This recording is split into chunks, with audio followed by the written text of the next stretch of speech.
Update 2. My nightmare mother-in-law ambushed me and demanded I get a paternity test or else she will sue me, and my husband did nothing to protect me. I decided to stay with my husband and play along until I find a new flat. Previously, my husband promised me that I would never see his mother again, but he lied to me. We had a visit to the doctor, just me and my husband. When I arrived at the clinic to get the test done, my husband was not there, but his mother was. I feel ashamed remembering that. I could not control my emotions at all. I called him crying and he said he didn't break his promise because it was not a doctor's visit, they would just take our blood.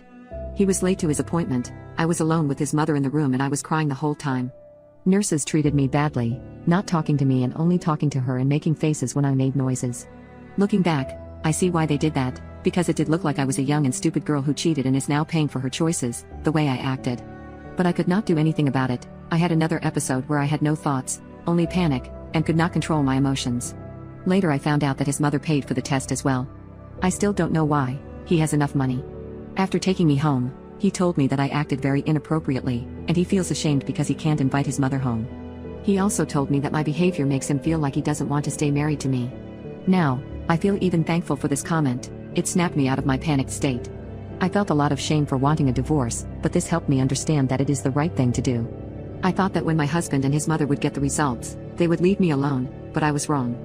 When they learned that I was faithful, it got so much worse. His mother basically moved in with us to help with my pregnancy. It was hell. She was texting and calling me all the time, demanding to know when I would be home. In a way, I am glad my job is so demanding, because I had an excuse to not be in contact with her when I was working and to do some things after work without her being suspicious.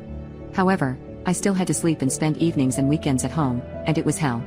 She was with me all the time. She even waited outside the bathroom door for me and was knocking when I took too long. My husband said that she feels sorry and wants to show me that she cares, because I looked troubled. To me, it didn't feel this way. I could not do anything, because she made me feel so anxious. She started cleaning, cooking and everything else, and she was not nice about it. She also forced me to sleep in the same bed as my husband, and these nights were so horrible, I don't want to remember them at all. Thankfully, I moved out after 2 weeks, but the apartments are very expensive. I can't stay in the apartment I am renting right now long term. If I manage to make it until the end of the spring, I can rent something more affordable, but I can rent something cheaper after 3 months as well. I will wait and see.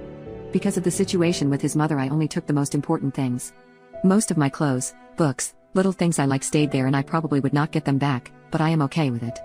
When I moved, I just texted my husband telling him that I don't feel comfortable with him. I don't like how our life turned out to be. I don't want to live with his mother being with us constantly, and that is why I want to separate. He sent me a lot of texts. His mother did too, but I have not opened any texts from his mother since moving. It feels really good knowing I can just delete them.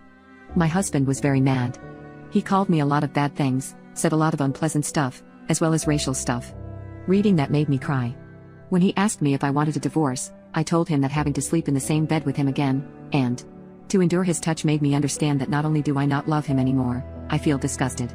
He told me that either I am cheating and got pregnant by him by chance, or I am completely wrong as a human being, really messed up.